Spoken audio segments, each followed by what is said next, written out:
prie. Il faut remercier Olivier parce qu'il a réussi à résoudre le problème technique du son, quand même, qui était loin d'être gagné. C'est bon. C'est bon ? Tu peux commencer. Alors pour commencer, je voudrais vous dire, et que je vais parler sans méprise, de Radio France Picardie, et non pas de France Bleu, que c'est la même antenne, mais en fait il y a eu une succession de noms de cette station, au départ amiénoise, qui était FR3 Radio. Si vous vous souvenez, il y avait FR3, c'est aussi la radio, ils étaient à ce moment-là hébergés dans les locaux de la rue Delpech, que j'ai connu, que j'ai fréquenté en tant qu'interviewé, si je puis dire, au début de Changeron en particulier. Et puis ensuite, il y a eu Radio France Picardie, donc là ça a intégré, l'ORTF a éclaté, ça a intégré le groupe de Radio France, ça s'appelait Radio France Picardie. J'ai un autocollant d'époque là pour vous montrer, enfin là c'est de cette radio-là dont je vous parle, et c'est dans celle-là où j'ai été animateur pendant quelques années. Et puis ensuite, c'est devenu France Bleu, mais je n'ai jamais travaillé pour France Bleu. Et donc, Radio France Picardie a été créée le 9 juin 1985, sous ce nom-là. Mais l'antenne préexistait.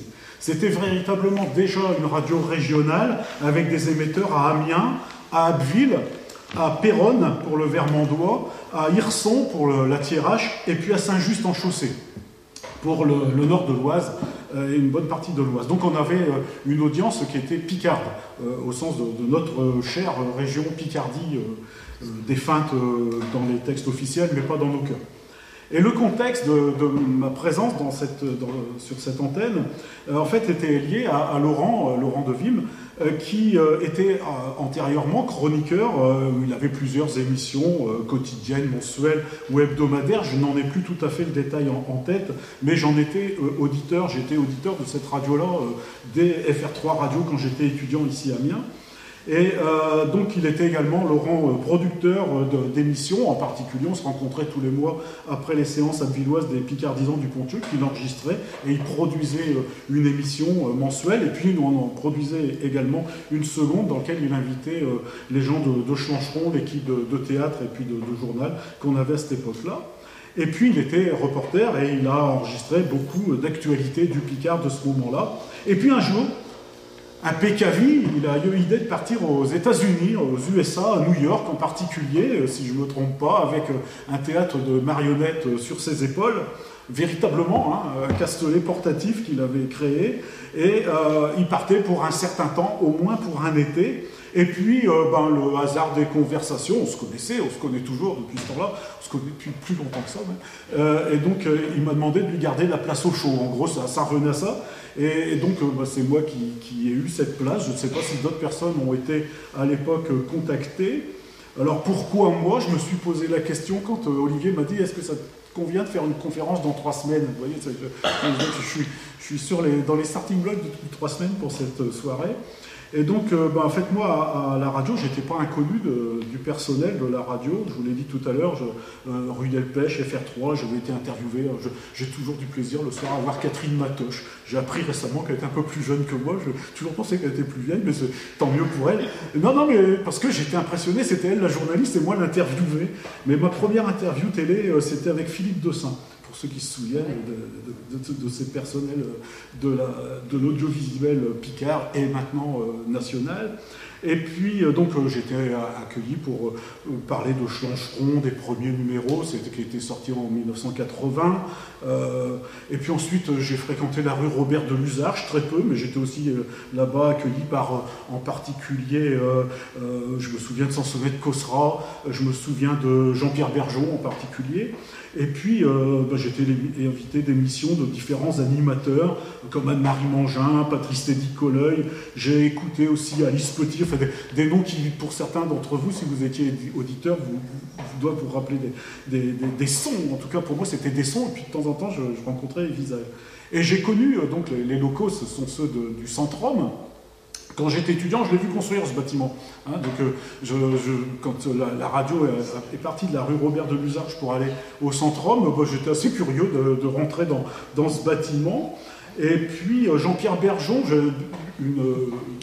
reconnaissance pour ce personnage, parce que, qui était important, il était directeur de la station. Et puis, je l'avais connu quand il était, et quand nous étions étudiants. Et lui, il vendait Ciné Critique, c'était un journal de critique de cinéma. Il avait été candidat à Monsieur Cinéma avec Pierre Tcherniol, j'avais regardé l'émission, enfin bon, des choses comme ça. Et donc, on se voyait le midi, on se croisait, hein, se côtoyait à peine, mais on se voyait à la veillère où j'allais manger tous les midis et tous les soirs. Voilà, donc c'est le contexte, j'étais pas un inconnu du personnel qui travaillait dans la station à ce moment-là. Et puis au premier semestre 87, j'ai eu une proposition de contrat pour l'été, pour juin à septembre, pour tenir la place au chaud, comme je viens de le dire. Et puis tout compte fait, j'ai commencé la première émission a été diffusée le 29 juin 87, et puis j'y suis resté 5 ans. J'y suis resté 5 années. Dans un premier temps, on me demandait de faire une chronique quotidienne en picard, un monologue de 2 minutes et demie à 3 minutes, et puis plus ça allait, plus à je veux dire, à la fin c'était 1 minute 20, donc plus ça allait, plus je parlais vite, et on me reprochait de parler vite, mais on me donnait moins de temps, enfin bon, on me reprochait, on me faisait remarquer. Et donc, bon, c'était, pour moi, ça quand même demeuré à chaque fois un plaisir et du travail, je vais vous revenir dessus. Et il y avait 2 diffusions qui étaient prévues par jour, une à 6h55, dont je n'étais pas un auditeur fidèle, et puis une à 12h05, où là j'étais plus facilement présent. Donc il y avait 2 diffusions, et tout ça était bien entendu, ça me semble évident, mais tout ça était pré-enregistré une semaine à l'avance, je vais y revenir. Alors, bon, j'étais pas non plus effrayé par les micros. J'avais enregistré, en particulier, bon, j'ai fait de la scène, mais j'avais enregistré un 33 tours. C'était des disques à cette époque-là, c'était 33 tours qui étaient parus en 1986. Donc les studios, ça ne m'effrayait pas vraiment. Ce qui fait que je n'ai pas eu de formation spécifique. On m'a fait confiance sur le fond et sur la forme. Faut le dire haut et fort, avec une totale liberté, j'ose espérer que c'est toujours le cas, une totale liberté du contenu, dans la limite des lois républicaines, hein, ça va de soi, mais avec vraiment aucun regard, aucune censure a priori et pas davantage a posteriori. L'idée, c'était aussi de faire quelque chose qui soit repérable dans le conducteur de la journée de radio, donc il fallait avoir un générique. Alors, comme on venait de faire un 33 tours, je me suis dit que c'était peut-être pas mal d'en extraire un petit morceau. Il y avait un morceau musical que vous allez entendre tout à l'heure, et donc il s'appelle, c'est fait avec une petite... Vous savez, les petites manivelles là, qui font de la musique, comme il y a des danseuses, des fois, des choses comme ça. Et donc Didier Trotro, qui est complice de scène à ce moment-là, avait bricolé une bande en carton, il avait mis la musique de Bidéléon, et il tournait la manivelle comme ça, et puis il avait fait ça. Donc c'est ce qui a servi de bande-son à cette chronique que j'ai appelée les Picardieries. Et j'ai eu un contrat de travail. Je veux dire que ça me semble important de le dire. J'étais donc salarié, j'étais pigiste si vous voulez. C'est-à-dire que le Picard était pris au sérieux. C'était pas une affaire de bénévoles ou de gratuité ou de bon vouloir des uns ou des autres. On avait un contrat de travail, les uns les autres, qui intervenions derrière les micros de Radio France Picardie. Et quand on a un contrat de travail, on est tenu de le respecter. J'ai fait un essai le 3 juin 87, on m'a demandé de faire 3 émissions test. Il y avait Mimo en régisson, Mimo qui était Mohamed qui était un technicien que je connaissais un petit peu, donc on était bien en confiance, et puis on a bricolé une bande son, on a essayé de voir comment on pouvais faire les choses. Et j'ai fait 3 émissions, j'ai retrouvé, j'ai les archives, j'ai tout gardé, j'ai les archives de l'époque, j'ai regardé, donc le classeur, je vais y revenir. Donc forcément, le début de l'année 87, il n'y a rien, mais à partir du mois de juin, il y a toutes les émissions qui sont notées dedans, comme ça. Et donc j'ai retrouvé ce que j'ai raconté ce jour-là pour mes 3 tests en conditions du réel, qui n'ont jamais été diffusés en tant que tels. Une émission sur le Chevalier de la Barre, parce que c'est un Abbevilleois, je connaissais bien son histoire. Une émission sur Jacques Croix-Dur, un personnage légendaire, puis une émission sur un livre, Chute le lutteux, de Paul Vinoy. Et puis, ça donnait satisfaction, et donc 3 semaines plus tard, là, c'était plus pour du beurre, c'était pour du vrai. Et donc, la technique, sur la semaine, comment ça s'organisait, eh bien, il fallait enregistrer les 5 jours ouvrés, du lundi au vendredi, et j'enregistrais ça la semaine précédente, le jeudi, après-midi. Et donc, il fallait préparer pour le vendredi en 8, quoi. Hein, ben, on est jeudi, là, aujourd'hui. Donc là, voilà, on est en studio et on enregistre pour toute la semaine prochaine. Hein. Et donc, techniquement, bah, quand j'étais en direct avec le technicien derrière la vitre, bien sûr, le rouge allumé, si techniquement le personnage qui parle et qui est enregistré, dans l'occurrence moi, bafouille, on peut faire une reprise, on arrête, on recommence, mais on ne faisait pas de montage parce qu'il y a une bande son derrière. Donc il n'y a pas de possibilité de tricher, quoi, véritablement. Donc c'est la prise qu'on entend, c'est la seule et bonne prise. Il y a eu très peu de reprises, il paraît que j'étais pas trop mauvais dans mon monologue et que les techniciens ne se plaignaient pas trop, avec moi ça allait vite, allez hop, on envoie la sauce et puis c'est parti. Et donc, je dois dire que c'était, bon, je me souviens peu du stress du premier enregistrement, mais j'étais très fier, et je le demeure, et à avoir préparé cette soirée-là, je demeure très content d'avoir vécu ce moment-là. C'était peut-être pas un rêve d'adolescent, mais il y avait quand même un petit peu de ça. Je n'avais jamais envisagé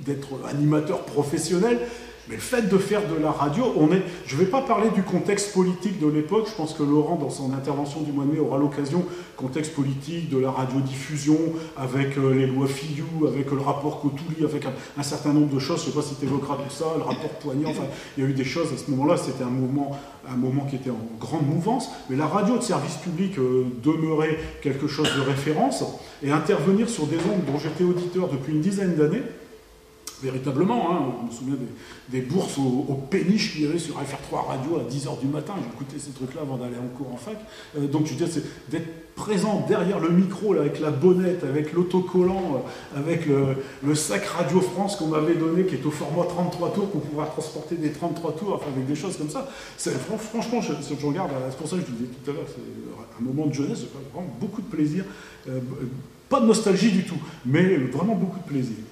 Et donc, en fait, on va me dire, oui, mais c'est pas ton métier. Et effectivement, c'était pas mon métier. Ça ne l'est toujours pas, d'ailleurs.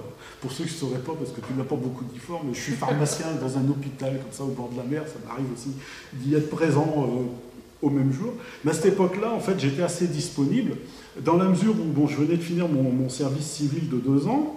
Mon contrat à l'hôpital avait commencé le 18 mai 87, donc un mois avant, à temps partiel. Bon, nous avions des soucis de famille à ce moment-là, donc j'étais un peu paumé dans pas mal de domaines, donc j'étais assez content d'avoir deux pieds, parce qu'un temps partiel, à cette époque-là, c'était pas terrible, financièrement s'entend, et puis bon, j'avais 2 pieds, un à Saint-Valery, puis un à Amiens, et puis alors le comble du comble, c'est que j'étais écouté par mon directeur, qui écoutait cette station-là, ce qui fait que de temps en temps, il me disait toujours à la radio, même plusieurs années après, il me posait encore la question. Et puis, bon, je vous l'ai dit, j'étais en confiance avec les techniciens, je citais leurs noms, parce que j'ai pas tous retenu, je me souviens qu'il y avait une fille, j'ai pas retenu son nom, c'est pas bien, hein, à la veille de la journée de la femme, mais j'ai vraiment pas retenu. Mais il y avait Jean-Luc Mallet, qui était technicien, qui après est intervenu pour l'agence Paul Picard, qui est parti faire du freelance après dans des sonorisations, Festival de Saint-Riquet, des choses comme ça. Mimo, je parlais tout à l'heure, qui habitait à Amiens. Michel Driancourt, qui a quitté après la station et qui est allé travailler à Mégacité, puis qui a créé une jardinerie du côté d'Ailly-sur-Noix, et puis le jardin du Pic-Vert, quelque chose comme ça, mais qui était un technicien très efficace. Jean-Marc Potier, dont j'ai eu le plaisir à réentendre le nom souvent, parce qu'après il est parti à France Culture, comme technicien toujours, et puis vraiment tous ceux et toutes celles que j'oublie.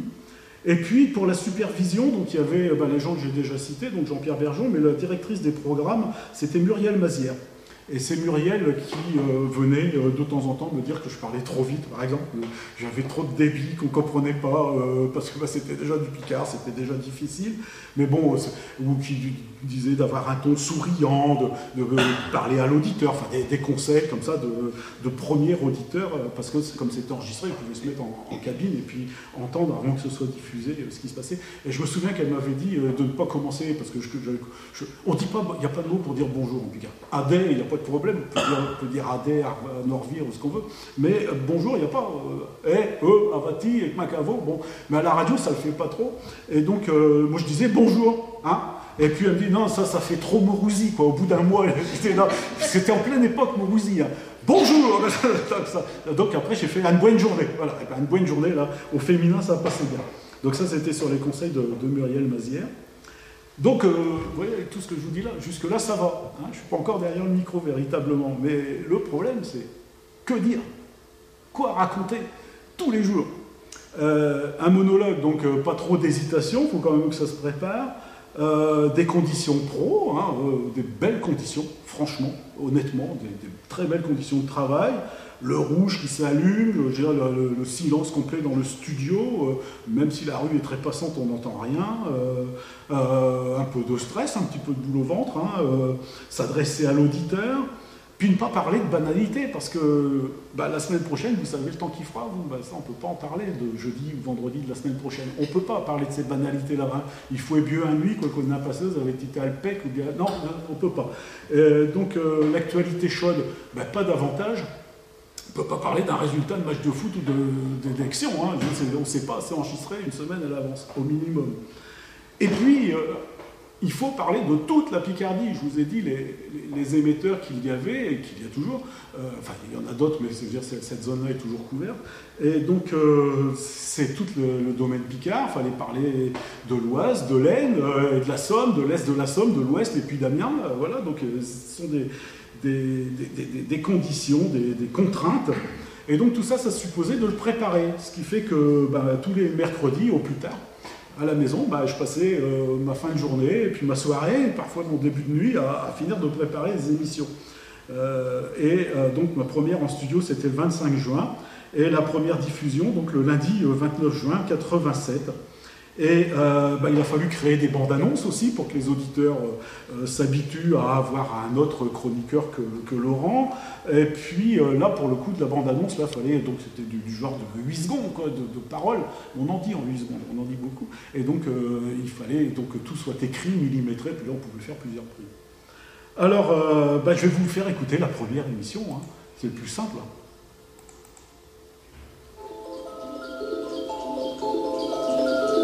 Bonjour à Tertous, Saint-Louis, lundi 29 juin, non, je n'ai pas le rein qu'il est là pour vous dire c'est Diri, non, chez Jean-Luc qui l'a Prince Plage. Jean-Luc qui va vous faire chez Picardie, puis que je dis comment, à Plage de Rhin. Parce que c'est chez les vacances, le Rhin il s'est rien allé, il a pris l'avion, et puis acheteur qu'il est, il est un chez Amérique. Oui, mais Jean, à New York, il m'a envoyé une carte postale à New York en me disant que je viens chichi à la radio pour un des splash. Alors, parce que je n'ai fait ni un ni deux, j'ai pris ma saclette, puis j'ai venu m'installer devant chez Monicac. Le Rhin, il a planté avec un sac à Saint-Do et puis une cope de cabotant qu'il a entaillé l'immeuble qu'il a mis dedans pour aller apprendre chez les Américains. Non, pas chez Picard, non, même lui, j'avais me dire, non, il va les apprendre de l'anglais et puis surtout à tirer chez Fichel puis à montrer chez Cabotant parce que quand il est au jaune, le Rhin, il est tout, il montre de Cabotant. Alors, l'heure qu'il est, le Rhin, il est en route à se promener comme je suis dans chez Park et puis habiter rue de Brooklyn à New York. Bon, je sais pas ce qu'on a fait, mais lui, je sais qu'il casse qu'au dit en Picardie. Chez Cantovo à Gamache, au Père Esplash. Alors le Rhin, lui, il est pas parti à Gamache, non, mais il risque de perdre Esplash, puis que j'y suis, mais à Splash. Gamache, ça vaut pas doute chez Gamache, chez dessus la brèche, un tchoupouillis là-bas, du côté de Mestreto, vous voyez. Alors, on dit que quand on va à Gamache, au Père Splash, puis quand on n'a rien, autour un chien. Alors, je ne dis pas que je suis un chien, puis que je suis un route à boyer à Splash, non, mais au moins c'est thème, là, présent, quand le Rhin, ça va revenir, cherche qu'il trouve à Splash, là, je ne vous dis rien, mais je vous chite à deviner. Oui, je sais comment ça se passe. Alors, vous savez que c'est un grand berdeux devant l'éternel, à fouet comme moi, je ne ressens pas trop de mots à prendre de splash, je suis le Rhin. Alors, j'attends qu'il revienne, parce qu'il me faut quand même plaisir de dire un peu le point qu'il va avoir quand il va déchaîner l'avion. En tous les cas, mais je vous dis, adé, et puis à main. Allez, on revient. Tu l'as jamais entendu celle-là, Laurent? Bah non, hein. Oui, donc voilà, donc ça c'était l'entrée en matière, la transition, elle tombe assez posée, et puis vous voyez, donc il y a la musique qui est derrière, et puis il y avait une pause pour respirer. Cette pause-là, après on l'a enlevée, et puis à la fin, au lieu que ça se termine en stop and fade, comme disent les Anglais, donc en queue comme ça, donc on avait mis une virgule musicale, hein, qu'on entendra peut-être tout à l'heure.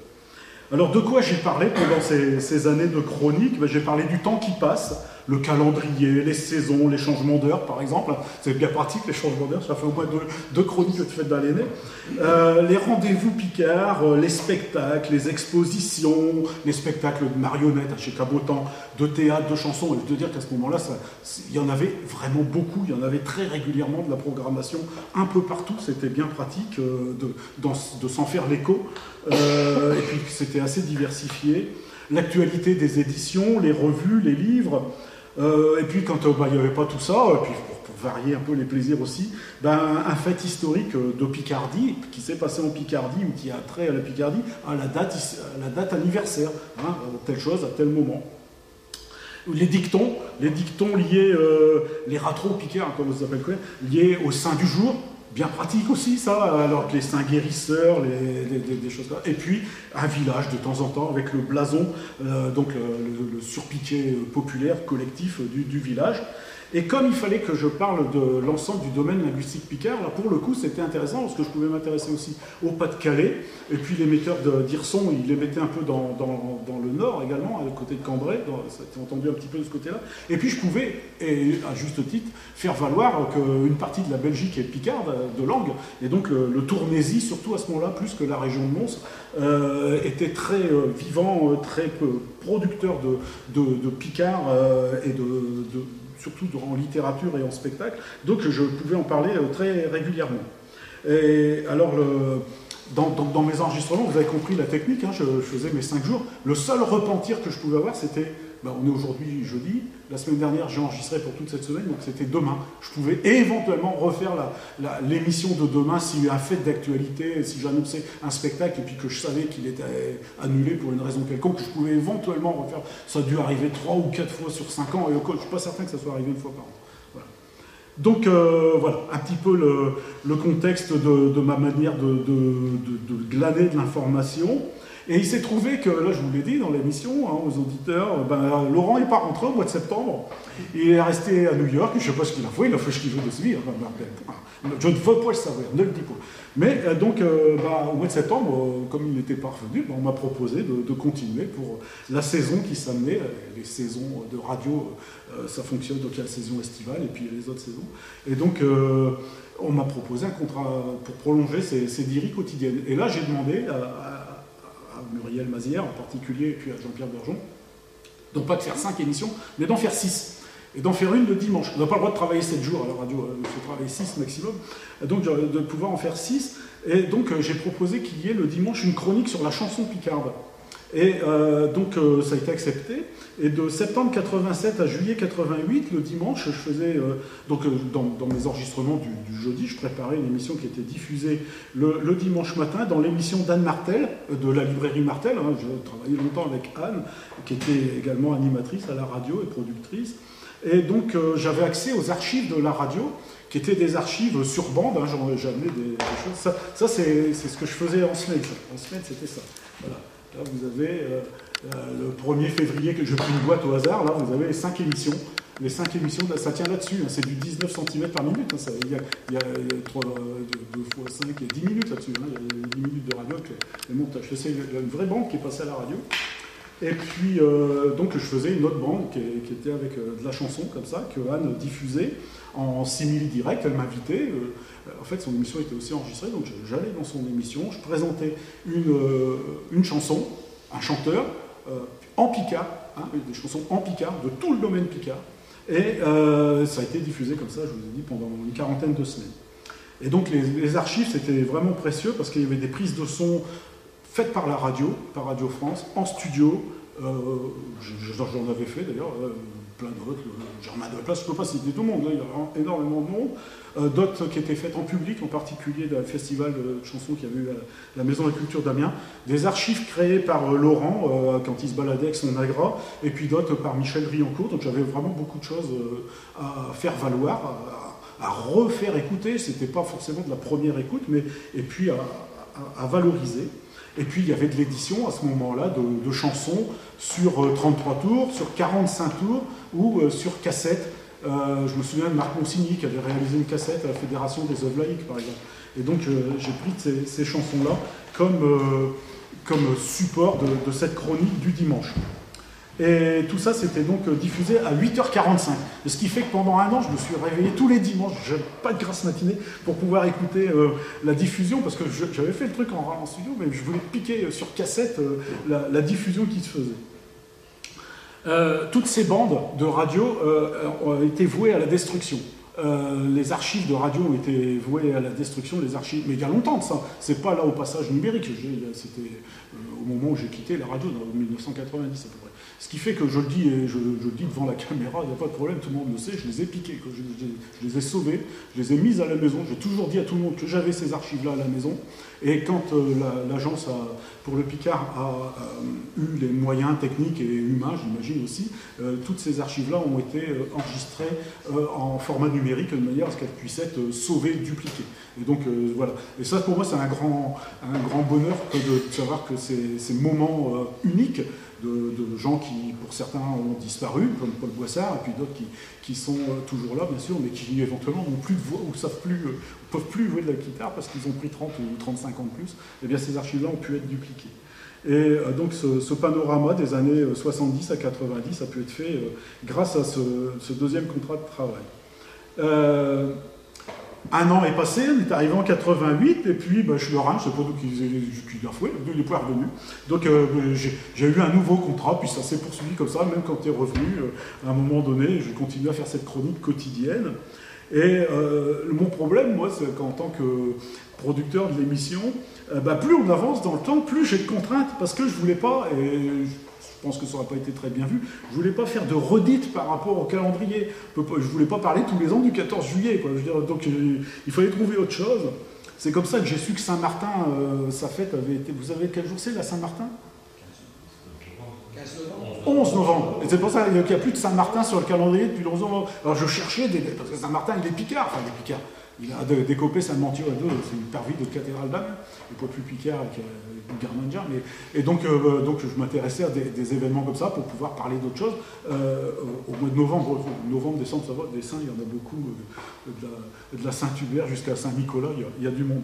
Et donc, je voulais trouver de la matière, donc j'ai déjà une certaine curiosité, puis une certaine affinité pour le Picard, c'est certain, mais j'étais quand même à l'affût des informations, donc de la presse. Je recevais du courrier d'auditeurs qui m'annonçaient des spectacles, je vous ai dit tout à l'heure, ou bien qui critiquaient des fois quand j'avais dit une bêtise, un mot de travers, et donc je pouvais éventuellement corriger une bêtise dite, et puis j'étais à l'affût des parutions Picardes. Alors je me suis abonné à quasiment tout ce qui se publiait à ce moment-là en termes de publications associatives. Alors, il y avait l'Arnitouel à Valenciennes, Éclitra, Amiens, Vin d'Artois dans le Pas-de-Calais, les Archelles dans l'Audomarois, les bulletins de la linguistique picarde aussi ici à Amiens. Chez Jeudgis, à Bonn, Phileas Lebec dans l'Ouest. Enfin, tout un tas de choses, j'ai toujours toutes ces archives-là que je lisais, bien entendu, en y glanant une information ou pour simplement annoncer que le bulletin venait de sortir. Urchon Picot aussi, qui est apparu dans ces années-là. Et donc, ça me permettait de parler de la TRH. Et donc, j'alimentais. Je ne dis pas que ça n'a pas toujours été simple, parce que ça a des fois été compliqué. Je me souviens d'un mois de janvier où je séchais, j'avais 4 émissions, j'en avais pas 5. Et puis Jacques Dufy passe à la maison, puis j'étais en train de peiner malheureusement sur un de mes cahiers, là, comme ça. Et il regarde le calendrier, puis il me fait comme ça. Aujourd'hui, c'est la je sais pas, mercredi prochain, c'est la Saint-Paulin, t'as qu'à parler du fromage. Alors, je suis parti sur le fromage, j'avais vraiment rien à dire. Il m'a sauvé la mise. Et c'est resté quelque chose que 30 ans après, je me souviens bien encore de la Saint-Paulin, que c'était au mois de janvier. Ne me demandez pas précisément. Le 11, voilà, donc il a dû passer, c'est sûr. Donc on retient plein de choses comme ça, mais bon, là c'était un peu arnaque par rapport à ce que je faisais habituellement. Et donc mes pires contraintes, c'est quand je partais en congé. À ce moment-là, je partais souvent au mois de juin, je partais 10-15 jours. Mais en fait, j'avais un contrat de travail pendant ces jours où j'étais pas là, donc il fallait que j'enregistre. Si je partais, admettons je pars en vacances la semaine prochaine, j'enregistre pas la semaine prochaine. Donc aujourd'hui, il faut que j'enregistre 2 semaines. Mais si je pars 15 jours, il faut que j'enregistre 3 semaines. Et franchement, pour moi, c'est épuisant. On a l'impression, on n'est pas encore parti en vacances, a priori on part en vacances, quoi, hein, on va se détendre, et il faut faire 3 semaines de boulot d'un coup. Et dès qu'on est revenu, il faut en refaire une. Mais on a l'impression de vieillir vite. Mais c'est effrayant au mois de janvier de dire bonjour, c'est le mois de juillet qui commence, et au mois de juin, dire bonjour, voilà le mois de juillet, on est le 1er juillet, c'est pas ceci, cela, alors qu'on est encore que le 14 juin. J'ai eu l'impression de vieillir vite à certains moments de cette période-là. Et d'autant plus qu'à ce moment-là, précisément, je tenais une chronique hebdomadaire dans ce qui s'appelait le Abbeville Libre, donc le journal d'Abbeville d'aujourd'hui, mais je n'ai jamais écrit dans le journal d'Abbeville, donc je tenais une chronique hebdomadaire qui s'appelait Main coin de vue, que je rédigeais le lundi pour leur rapporter le mardi, pour qu'ils me mettent en page le mercredi, pour que ça paraisse le jeudi. Et je relisais le mercredi. Il fallait que j'ai une idée en plus. Il n'était pas question de parler de la même chose, d'autant que les chroniques écrites, vous voyez, ça fait quasiment une page et demie. Il faut raconter, c'est pas du tout le même ton. Là, je pouvais faire des choses à épisode d'une semaine sur l'autre, mais bon, il fallait que je fasse aussi mes 3 semaines de chronique rédigée. Là, ça commençait à faire beaucoup. Il fallait avoir beaucoup d'idées, vraiment beaucoup. Enfin, toujours dit, j'ai jamais eu de défaillance majeure, et donc j'ai toujours rempli l'émission qui m'était confiée. Et donc toutes ces émissions étaient stockées sur des PAD, on appelle ça en radio, c'est des prêts à diffuser, voilà, c'est comme ça. Et donc il y a eu, c'est pas numérisé tout ça, mais je vais m'y atteler, d'ici une paire d'années j'aurai le temps. Et puis il y a eu une 500e émission le 23 mars 89, parce que Laurent ne rappelle toujours pas.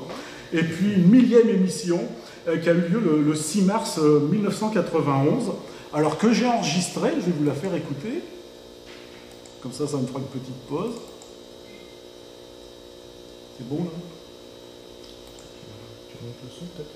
Ah, faut peut-être que c'est pas une mauvaise idée ça. C'est pas une mauvaise idée. Il y a des gens qui écoutent. Hein. Une bonne journée.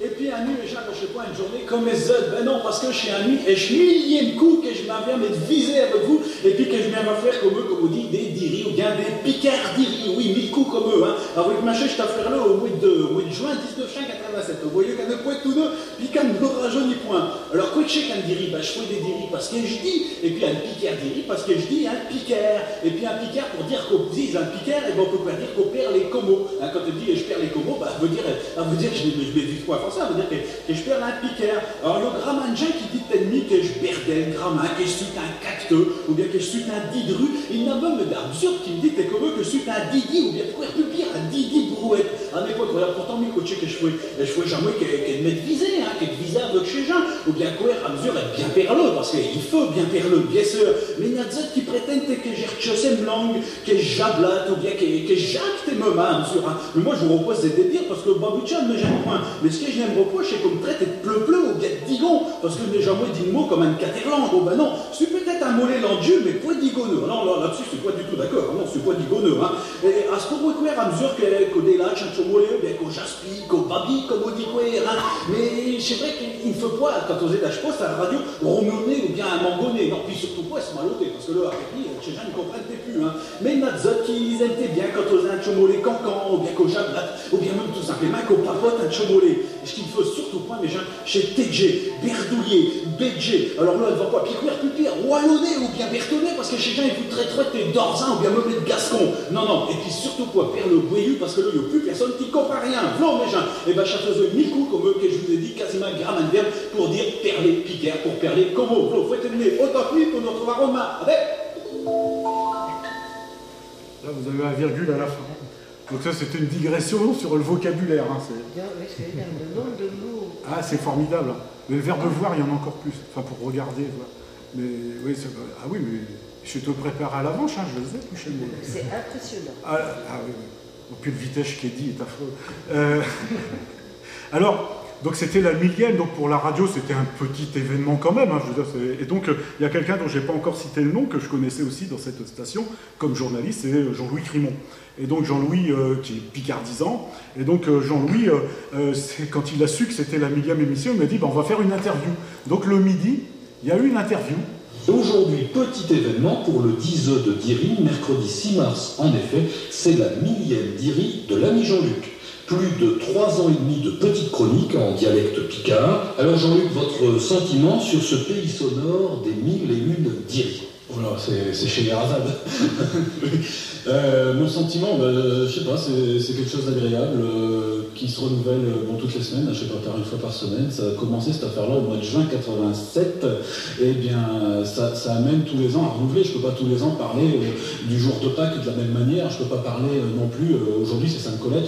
C'est bien. Aujourd'hui, j'en parlerai pas comme ça. Mais l'année dernière, j'avais parlé de Sainte-Colette, Corpine, Saint-Picard. Donc c'est tout ça. Bon, après le paysage sonore, ce sont les auditeurs qui se le font. Et demain commencera justement l'histoire du pays des 1001 diri. Alors qu'est-ce que vous avez pu dire, qu'est-ce que vous avez pu raconter dans toutes ces chroniques de petites minutes de radio en picard? C'est le côté actualité, regard sur l'actualité, la manière peut-être d'en parler, de l'expliquer en picard avec beaucoup de raillerie, avec un certain humour qui est propre au picard, qui n'est pas personnel, mais bon, donc il y a ça. Et puis ensuite, eh bien, il y a les jours qui passent, donc il y a des saints, il y a des fêtes, il y a des événements comme ça qui se renouvellent au fil de l'année, il y a des choses qui se sont passées un 6, un 7, un 8 de mars, donc bon, ça peut être intéressant d'en parler. Et puis après, il y a le reste, les choses dont on a envie de causer, un poème relu comme ça au hasard qu'on a envie de ressortir, une rencontre qu'on a faite avec quelqu'un, chaque jour il y a un petit thème, ça dure 2 minutes, donc on ne peut pas non plus faire une encyclopédie.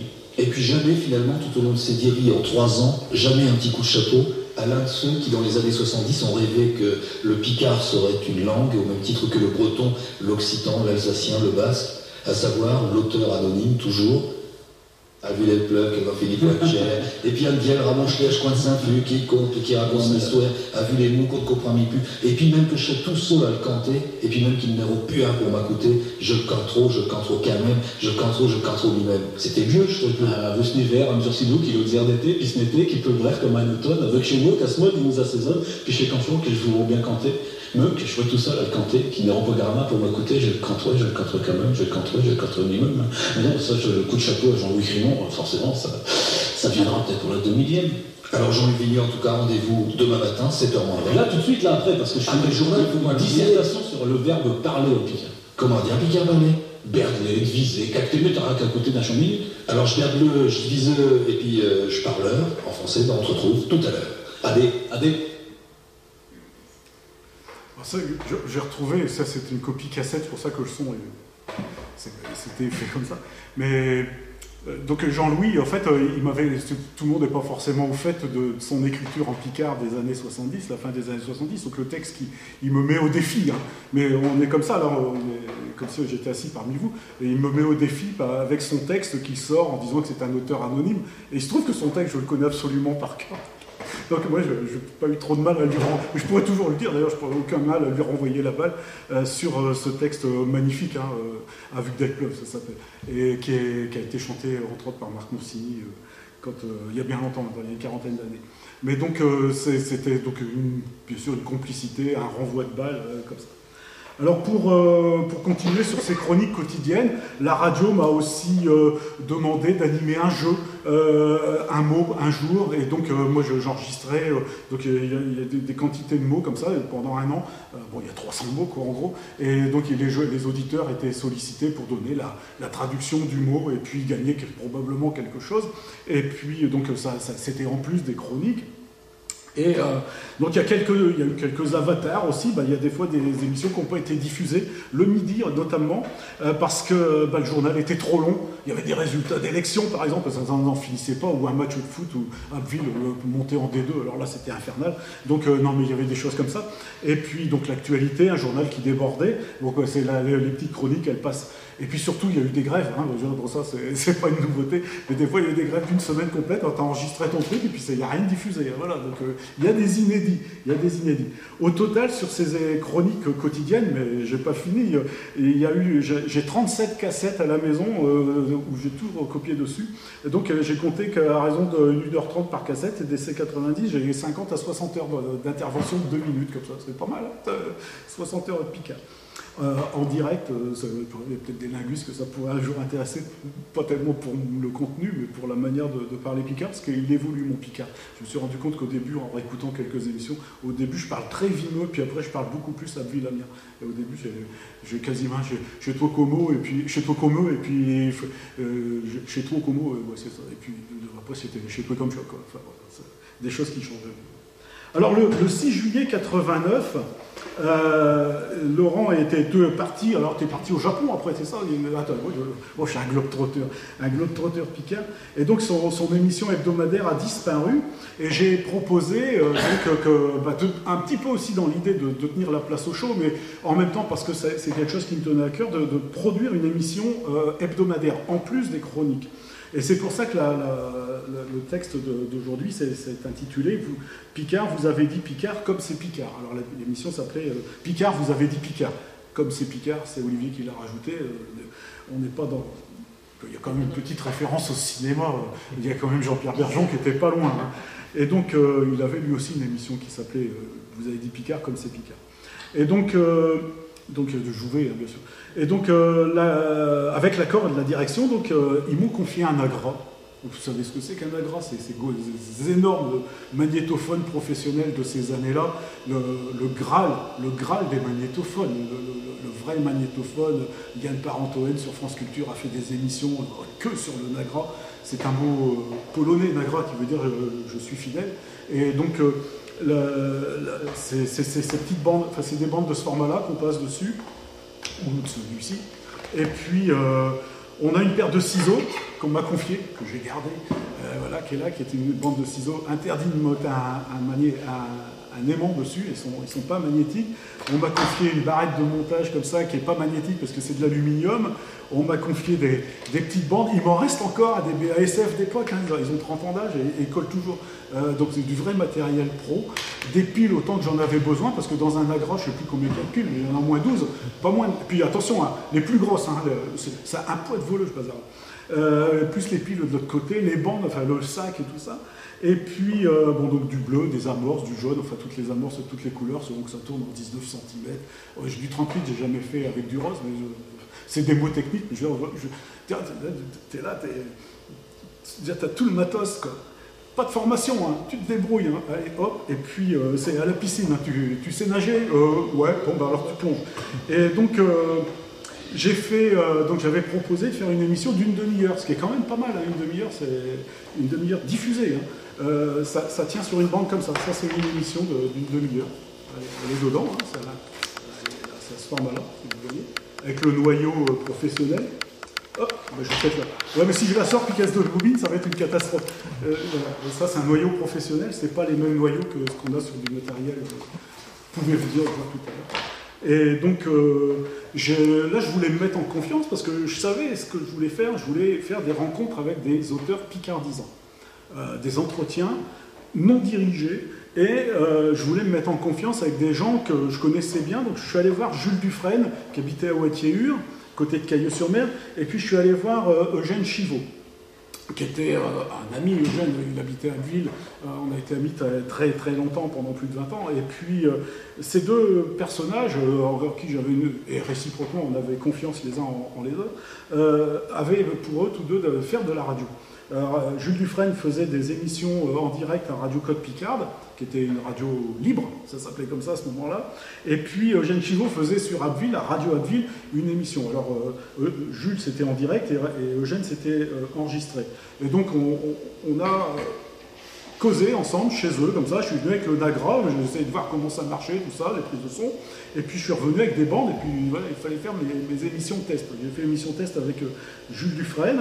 Donc je faisais le montage un peu privilégié, en même temps c'était pas du tout interdit. Je faisais le montage à la maison, à l'appartement, j'habitais en appartement à ce moment-là. Alors je me suis acheté un chronomètre, voilà, c'est le chronomètre, il marche plus, mais le chronomètre est là. Et puis donc je chronométrais toutes les... Et là on est dans un monde analogique, hein. C'est du vrai, là. C'est-à-dire que quand on coupe. Hein. C'est pas un monde numérique, il n'y a pas de copier-coller, il n'y a pas de repentir, là. Quand tu as coupé, puis on m'avait appris, il faut couper droit, parce que c'était du mono. Non, le travers, stéréo, c'est comme ça, et mono, c'est comme ça. Ouais. Et donc, il fallait bien respecter ça, pour que ça fasse pas des loups dans le poste, et que ça passe d'un haut-parleur dans l'autre. Et puis, donc, j'avais construit mes entretiens. Je voulais pas trop les guider, donc en fait, mais j'avais une idée quand même derrière, c'était de poser à toutes les personnes que je pourrais rencontrer la même question à la fin, qui était, et c'est un peu le titre de l'émission, si je vous dis Picard, à quoi ça vous fait penser? Et donc je parlais aussi bien en picard qu'en français, et les gens me répondaient en picard ou en français comme ils le sentaient, mais le lien commun c'était la langue, et donc ils m'ont tous répondu à cette question-là. Et j'ai toujours le projet, mais je le ferai, je vous promets, je le ferai, de reprendre toutes leurs réponses et d'en faire une publication. On verra bien ce qu'on en fera. Enfin, en tout cas, de les reprendre, toutes ces réponses, pour avoir un panorama. Et il y a vraiment des réponses, je me souviens très précisément. Et en particulier, quand je posais cette question-là, je me souviens que ce soit avec Elisabeth Magnier, que ce soit avec Jean-Louis, en fait, tous les gens que j'ai pu rencontrer, je vais vous dire la liste après, je me souviens à quel moment, et ceux qui m'ont répondu à ce moment-là, tellement c'était des réponses auxquelles moi, je n'aurais pas apporté la même réponse. C'était vraiment leur intimité, ou des fois leur rêve qui s'exprimait à travers ça. Donc je faisais le montage à la maison, je faisais mes choix d'intermèdes, parce qu'il fallait placer 2 chansons obligatoirement. Donc je prenais dans ma bibliothèque, ma discothèque, quoi, des morceaux de chanteurs français, strictement, exclusivement français. Il fallait que ce soit en français, il ne fallait pas que ce soit en picard. Donc, et puis des intermèdes musicaux que je mettais, parce que bon, j'aime beaucoup le jazz, donc je mettais des intermèdes de jazz du monde entier, comme fond musical quand je passais d'un bout d'interview à un autre pour pas faire de montage. C'est que les gens me répondaient, puis des fois il y a des hésitations, des blancs, je me souviens que Blanche-Marie Gris, il y avait des blancs qui étaient interminables, et donc pour que la voix soit toujours soutenue par il ne faut pas qu'il y ait de blanc à l'antenne, soit soutenue par un son, c'était la musique de jazz ou de jazz blues qui me servait de fond sonore. Il fallait un générique aussi, ça a été la chanson Titine de Charlot, hein. Voilà. Et donc au départ j'avais pensé à un morceau de Marcel Dady, mais ça passait pas du tout à l'antenne, donc on est parti là-dessus. Et puis en tout il y a eu 48 émissions, ce qui fait 24 heures d'émissions au final, puisque c'était une demi-heure à chaque fois, qui ont été numérisées par l'Agence pour le Picard, peut-être pas tout à 100%, mais pas loin. Alors je vais vous dire les gens, donc il y en a qui ont eu une seule émission de 30 minutes, d'autres qui ont eu 2 émissions de 30 minutes, et d'autres qui ont eu 3 émissions de 30 minutes, ça dépendait du bavardage, des affinités, des rencontres. Je remercie aussi Laurent, mais il le sait, j'ai pu faire 2 émissions avec des gens qui étaient décédés déjà, hélas, Charles Leca et Armel de Poilly, grâce aux archives que lui avait produites en allant les rencontrer avant qu'ils ne décèdent. Ils sont morts tous les deux la même année. Et donc j'avais ces archives-là. Et puis j'ai toujours un moment d'émotion en pensant à l'émission que j'ai faite avec Bertrand Cronier, qui était originaire de Glizy, ici, qui habitait sur Saint-Valery, que je suis allé interviewer chez lui, et c'est la dernière fois que je l'ai rencontré. Il est décédé 1 mois plus tard, et l'émission était diffusée, elle n'était pas montée. Et il est décédé comme ça, brutalement. Jacqueline, sa femme, elle a pu l'entendre, mais pas lui, Bertrand. Et ça reste... C'est pas... Il n'y a pas un sentiment d'urgence, c'est pas ça, mais je veux dire, bon, il y a un moment, il n'était pas vieux en plus, Bertrand, quand il est décédé. Et donc, il y a un moment, tu te dis, mais si ça n'avait pas été fait, il n'y aurait rien. Il n'y aurait vraiment rien. Alors, j'ai fait des émissions avec Pierre de Glicourt, Bertrand Cronier, Marius Devim de Seineville, Pierre de Glicourt était douanier à rue, Lucien Fretet de Mons-Goubert, Edwige Fontaine, Denis Bas, Armel de Poilly et Charles Leca, donc d'Arny et Wagnaru, grâce aux archives de Laurent, Maurice Oel de Revel. J'allais chez tous ces gens-là, hein, Jules Dufresne, donc je vous l'ai dit tout à l'heure, de l'Enchère, Wautier-Ur, Aimé Savary, d'Auquesne, Eugène Chivot de Gugny-les-Gamaches, Léopold Devine, Bouillancourt-sous-Mianet, Jean Leclerc de Bienfait, Moyenneville, Elisabeth Magnier d'Escarbotin, Gisèle Soué de Molien-au-Bois, Arthur Lecoin d'Allery, Jean-Pierre Calais de Ferrières, Pierre Duquet de Creuse, Marie-Madeleine Duquesne d'Amiens, Blanche-Marie Gris du Ken, côté de Beaucamp-le-Vieux, Michel Fouquet de Quérieux, Laurent Delabitte, là tu y as eu le droit là ce coup-là, en direct là, il était revenu pour l'exprès, je sais pas, Jacques Darras à la fac d'Amiens, je me souviens très bien dans les sous-sols de la fac on avait enregistré ensemble, Christian Delmas à Beauvais, Jean-Marie Braillon à Lemay, Jacques Dufy à Bourseville, Guy Dubois à Lillers, et puis j'ai même fait une émission avec le Père Noël, en personne, et j'ai fait une émission aussi avec plusieurs personnes qui étaient pour souhaiter la bonne année. Alors j'ai retrouvé les noms. Il y a René Bouchot qui était du Pas-de-Calais, Francine Gallet et son mari Roger Gallet qui était du Vimeux, Bernard Saudoyer qui est de Onin et Patrick Corin qui est de la région de Tourcoing. Voilà. Donc j'ai fait toutes ces émissions-là sous forme de conversation. Alors je prenais plein de notes, c'était un travail assez infernal. infernal. Il ne fallait pas être dérangé. Il ne faut pas avoir trop de gosses dans ces pièces à ce moment-là. Donc je faisais des conducteurs, comme ça, c'est le conducteur d'époque, celui de Marie-Madeleine Duquesne, la deuxième émission. Donc je fais mes photocopies, puis tout était chronométré, mon temps de parole, le temps de musique, le temps d'enregistrement, enfin bon, je veux dire comme il faut faire, il n'y a pas de secret. Si on veut tenir moins de 30 minutes, générique compris, il faut tout noter. Savoir si je pouvais parler sur l'introduction de la chanson qui allait venir, des choses comme ça. Et puis l'émission, elle était donc faite en studio sur ce type de bande. Et puis ce type de bande après était transformé en studio aussi, en prêt à diffuser. Et quand on enregistrait les deux, donc pour une demi-heure aussi, là je faisais une copie cassette en même temps. Systématiquement, j'avais une copie de chaque émission.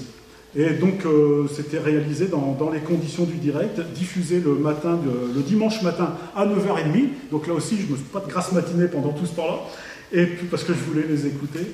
Et puis je me souviens très bien que le calcul était assez simple. C'est que pour réaliser 30 minutes diffusées à l'antenne, hors diffusion à l'antenne, il y avait 8 heures de travail. Voilà, ça représentait ça. Sans compter le déplacement. Hein. Et j'ai fait des déplacements, des fois pour des prunes. Mais bon, il faut être honnête, hein. Je suis allé chez Jean Bellard, c'est un monsieur qui avait 98 ans, et il n'a pas voulu que je l'enregistre, mais je garde un énorme et très généreux moment de rencontre avec lui. On a causé, il avait une voix très douce, il parlait très lentement, contrairement à moi. Il habitait à Lons, ce monsieur, il a écrit sur Lons, tous ses livres édités sont des livres manuscrits, et qui sont reproduits comme ça. Donc j'ai rencontré Jean Bellard, c'est un bon moment. Je n'ai pas pu rencontrer Pierre Dufetel à Auxy-le-Château. Je suis allé chez Jean-Pierre Sambla dans le Vermandois, mais lui il n'est jamais venu, donc je suis resté dans sa véranda à l'attendre. Je l'attendrai peut-être encore. J'ai eu le temps de lire un bouquin complet de linguistique qui traînait dans sa bibliothèque. Voilà. Il y a eu des rencontres et des non-rencontres comme ça. Mais ça correspond quand même, tous les gens, je vous ai dit, là, à un certain nombre d'acteurs du Picard vivant de l'époque, chez Guizot d'Acheter, Schlancheron, les Picardisans, les auteurs des Clitras comme Michel Fouquet, qui passaient un excellent moment. Ça a été aussi un moment je pense que le lien qui s'est tissé, je pense que Laurent pourrait dire la même chose avec les liens qu'il a pu tisser avec les gens qu'on rencontre comme ça quand on vient avec un micro, mais que le micro n'est pas omniprésent, il est oublié, et puis on cause. C'était des moments de grande générosité, mais au sens vraiment le plus humaniste du terme. Et ça a été... pour moi, ça reste un moment très, très fort. Je veux dire, hélas, tous ces gens-là, je suis allé à leur enterrement, quoi. Je veux dire, à peu de choses près, parce qu'il y a Jean-Pierre Calais toujours là, Laurent est là, Jacques Darras aussi. Mais je veux dire, il y avait vraiment un lien qui s'est créé, parce qu'on était des moments vraiment de proximité. On parlait bien sûr des moments de captivité pendant la Deuxième Guerre, des moments, comment ils en sont arrivés à faire du Picard, ou à faire ceci, ou à faire cela, les uns avec des enfants, les autres avec ceci, cela. Marie-Madeleine Duquesne, elle venait d'avoir un ordinateur qui n'arrêtait pas de faire bip, bip, bip. Elle disait, ah mais non, mais j'ai 2 seringues dans la maison, il y en a un dans la cuisine, puis il y en a un là à côté de toi. Enfin, des choses, plein de petits moments, en tout cas pour moi, plein de souvenirs. Et puis l'été 90 qui a suivi, donc là je ne peux pas vous faire écouter ces émissions-là, parce qu'il y en a pour une demi-heure.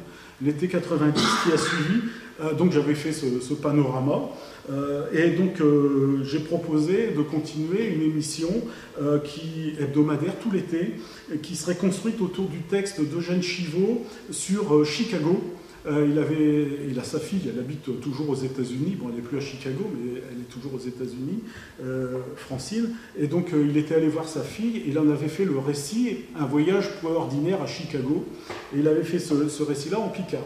Et donc, avec Eugène, on avait fait donc une série d'émissions comme ça, où il m'avait entretenu en français de son voyage, de ses rencontres dans cette communauté de 300 000, un ghetto, de 300 000 Noirs dans Chicago, la violence, des moments très durs, et puis la pauvreté, la misère, la soupe populaire, des choses comme ça.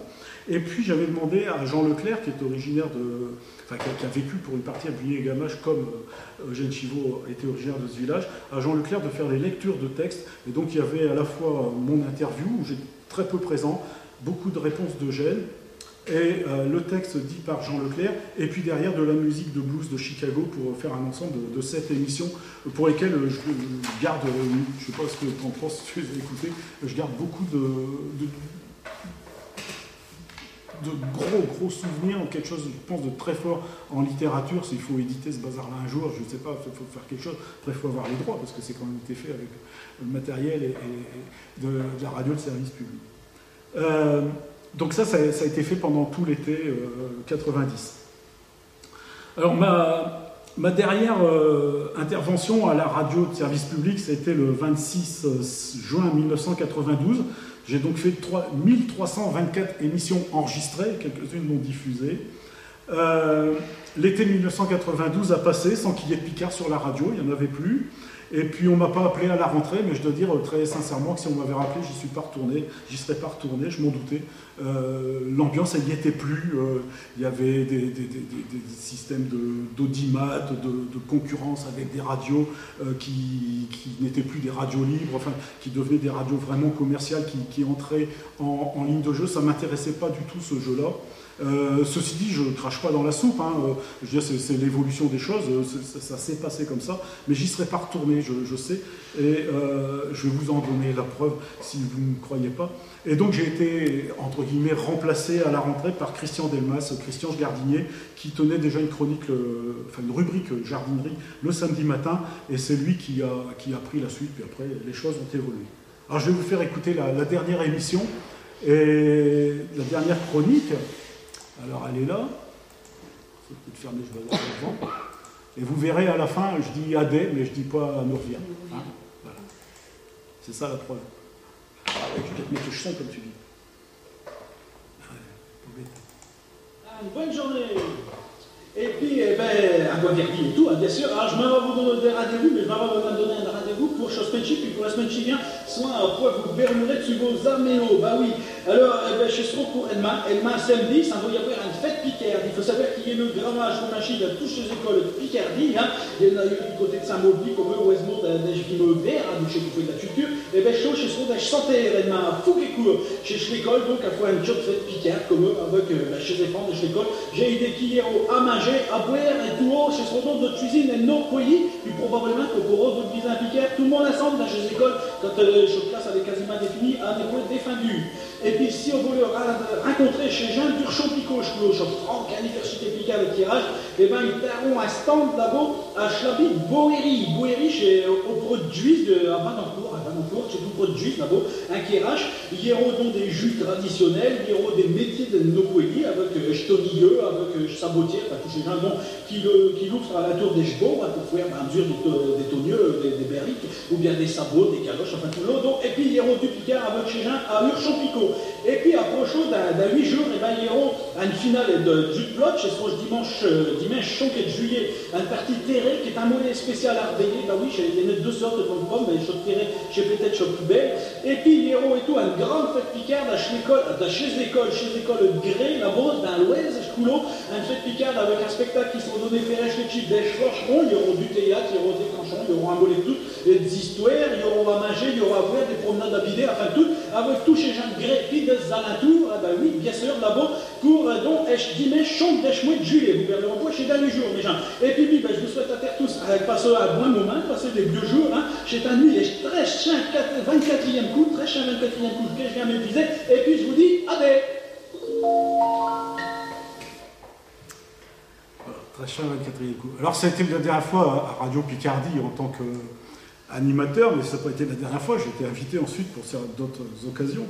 Et puis, je n'ai pas arrêté ma carrière de journaliste, non, pour autant. En fait, à la rentrée, je vous l'ai dit, je suis toujours d'ailleurs à l'hôpital à Saint-Valery-sur-Saône, donc il y avait une radio locale qui s'appelait à ce moment-là RCP, Radio Côte Picarde.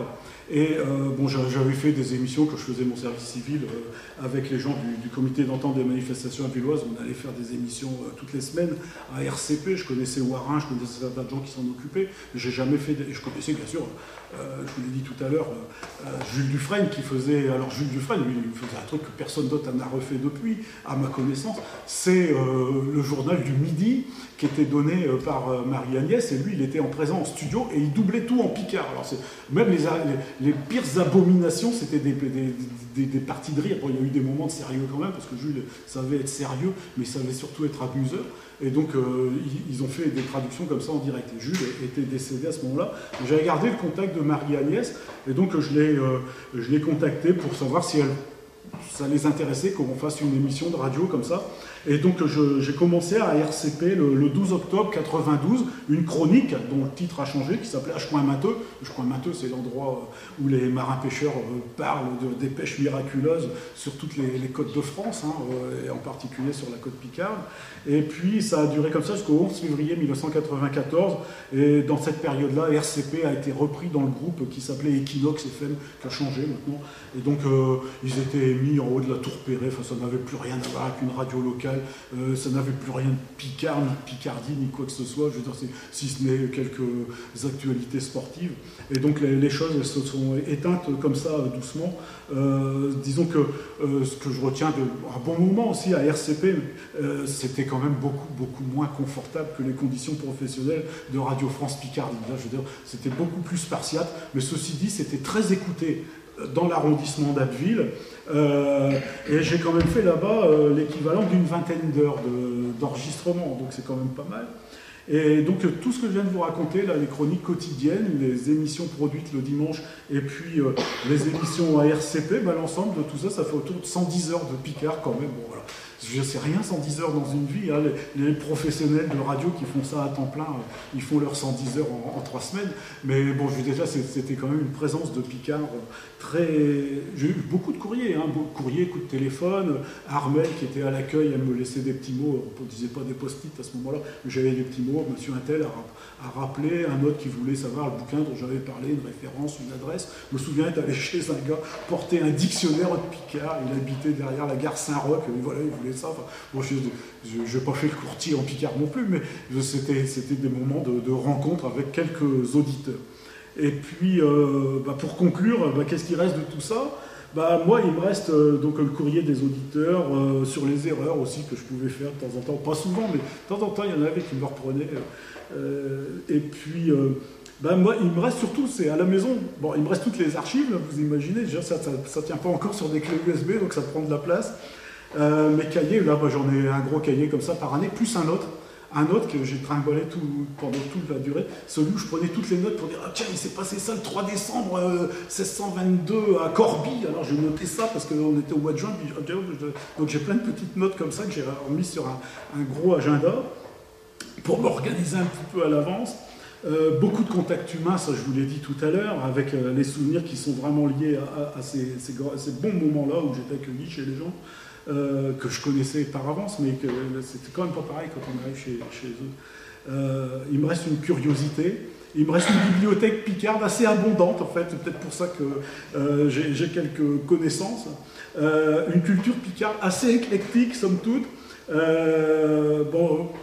Au fond de mon cœur, une nostalgie d'une radio de service public qui était vraiment picarde, qui méritait bien son nom de radio Picardie, parce qu'elle parlait Picard et pas uniquement avec les émissions que je produisais à ce moment-là. Il y avait beaucoup d'invités, il y avait beaucoup de moments de direct où on parlait du Picard, on parlait en Picard. Les événements Picard étaient aussi relayés dans d'autres émissions d'animation ou d'actualité, donc de journalisme de cette époque-là. Hein. Il y avait quand même beaucoup de place pour la culture régionale à ce moment-là. Et puis, ce qui m'est resté après... La présidente de l'agence avait fait allusion, sans se douter que je dirais ça, c'est que quelques années plus tard, après donc, les années 92-13, à la fin des années 99, Jean-Michel Éloi m'a appelé pour que j'aille tenir l'enseignement de Picard à l'université, à la fac de lettres, à l'UV Picard, et où je reprenais la suite de Pierre Hivard. Et pendant 10 ans, j'ai donné des cours là-bas. Je pense que c'était quand même lié à un certain nombre de connaissances de la littérature picarde, et puis probablement pour une bonne part à ce que j'avais été amené à lire, pas par obligation, par plaisir, mais certaines fois quand même par obligation pour alimenter mes chroniques. Donc ça veut dire que j'ai repris mes allers-retours vers Amiens le jeudi. La journée n'a pas changé, jusqu'à temps que en fait, je ne puisse plus le faire, parce qu'après je suis passé à temps plein à l'hôpital, mais ça c'est une autre histoire professionnelle. Et puis il me reste d'autres souvenirs. Il me reste ce souvenir-là. Alors ça, c'est d'un poète voleux, et je l'ai amené là, et je vous promets que c'est franchement très lourd. Donc ça, j'ai ça qui est sur ma bibliothèque. Voilà, alors ça s'appelle exactement Nanar de Spicard 91. C'est mon Oscar à moi tout seul. Je remercie papa, je remercie maman. Donc c'est mon Oscar qui m'a été décerné par la Franck Université Picard de Thiérache en 1991 pour mes chroniques quotidiennes. Alors le comble, c'est que j'avais annoncé la remise des nanars. Nanar, César, Oscar, vous voyez, chacun sa modeste part. Alors, je le pose parce que j'ai une vraie sonnette, hein. Voilà. Et donc, j'avais annoncé la remise des nanars Picard, parce que donc j'étais nominé. Bon, nominé, ça ne coûte rien à personne d'être nominé, seulement je l'ai eu, je suis allé chercher.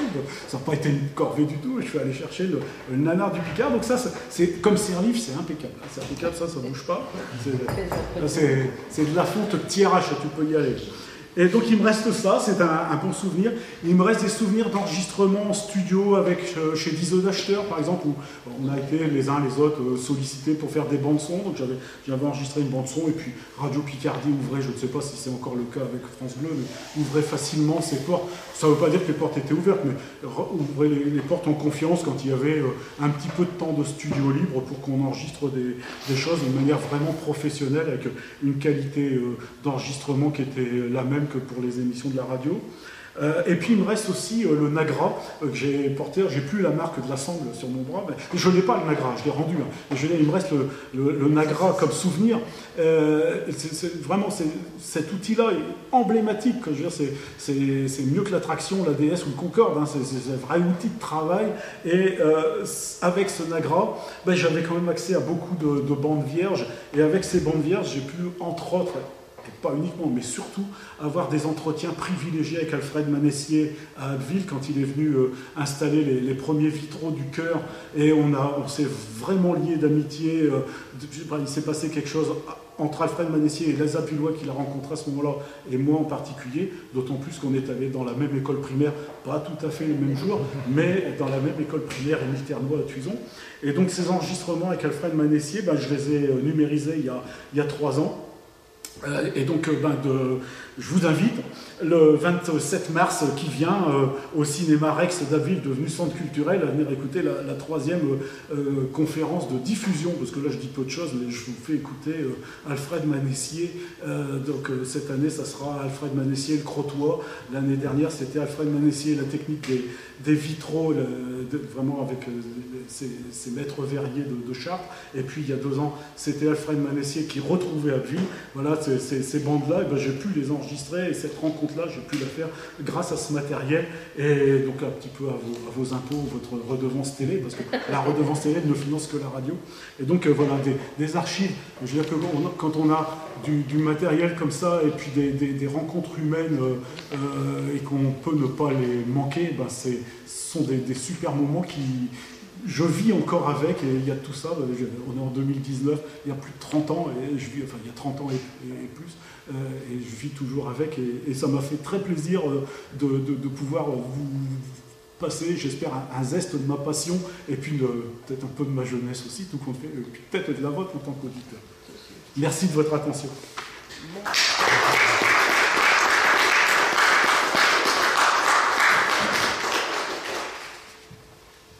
Si vous avez des questions. Je veux dire quelque chose sur le Nagra. Vas-y. Il est vedette d'un film Diva, c'est David Diva.